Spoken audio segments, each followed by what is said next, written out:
जय सिया राम, हरिओम। जोशी मठ के शंकराचार्य ने गोपाष्टमी जो भी गुजरा है 20 नवंबर को, उसके अवसर पे एक घोषणा की कि जो भी भारत में राजनैतिक सत्ता में है उसे गौ हत्या पे तत्काल प्रतिबंध लगाना पड़ेगा, संपूर्ण प्रतिबंध लगाना पड़ेगा। या जो कोई भी गौ रक्षा के लिए आगे है उसका अभिनंदन है। जो गौ रक्षा के सामने रोड़ा बनता है वो उनके ठोकर पे है। और ऐसा ही एकम सनातन भारत दल ने कहा है।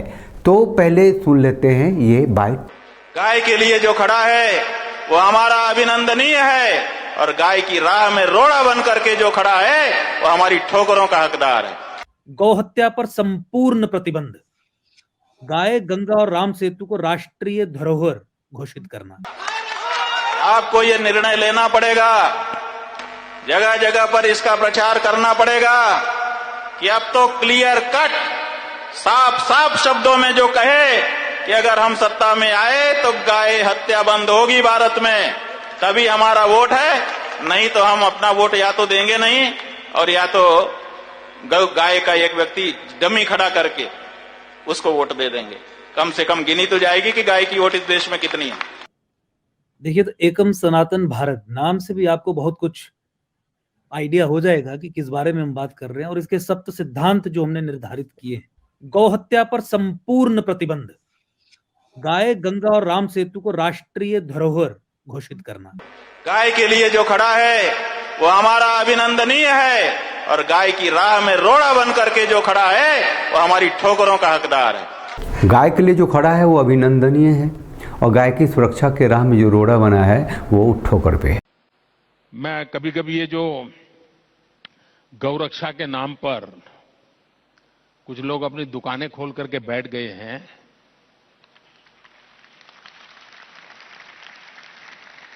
मुझे इतना गुस्सा आता है।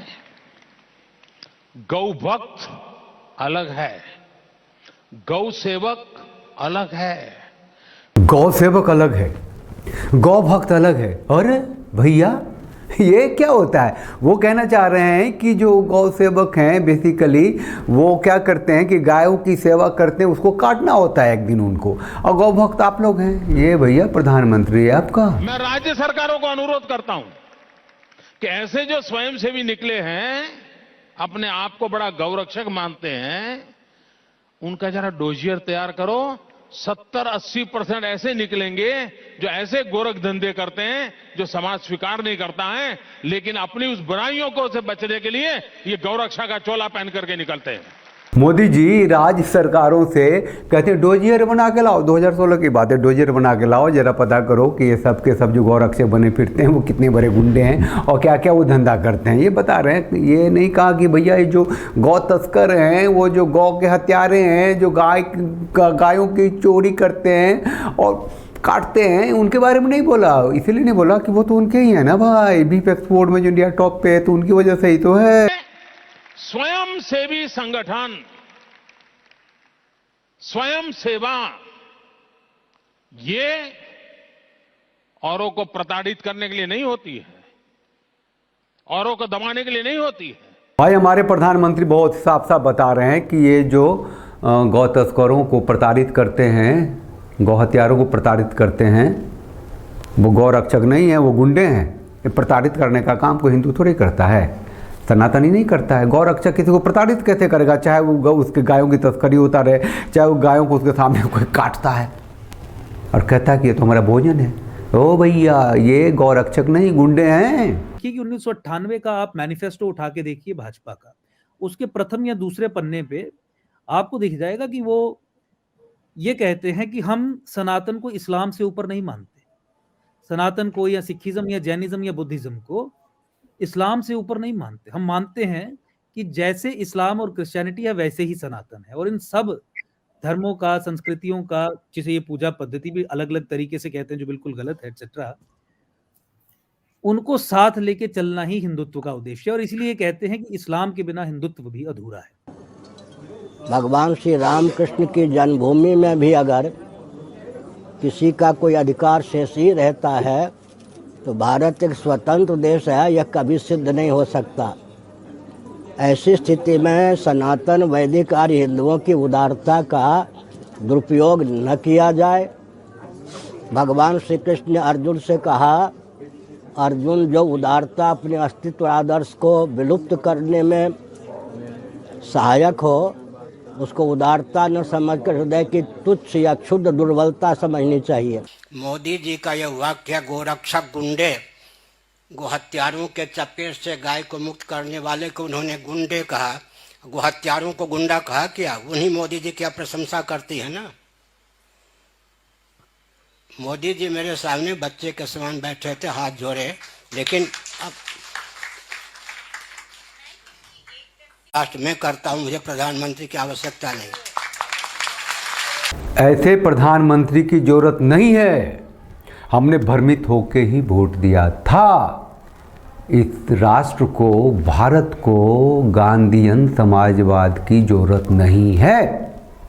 एकम सनातन दल के अध्यक्ष अंकुर शर्मा को सुनिए। अगर आप इस विषय में कहना ही चाहते हैं तो आप कम से कम एक कानून तो बनाइए, गौहत्या पे प्रतिबंध तो लगाइए। आप गौहत्या पे प्रतिबंध लगाने वाला कानून जब बनाएंगे उसके बाद आप इस तरीके की बात कहें तो बात कुछ समझ भी आए।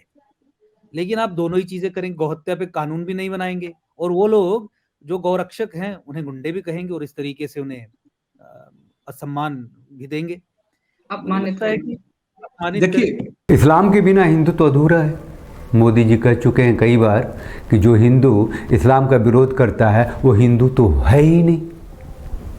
और मोदी खुद अल्लाह का प्रचार किस तरह से करते हैं ये भी सुन लीजिए।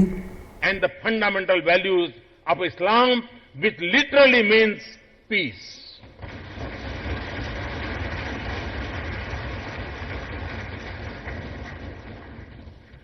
And it reminds us that when we think of the 99 names of Allah,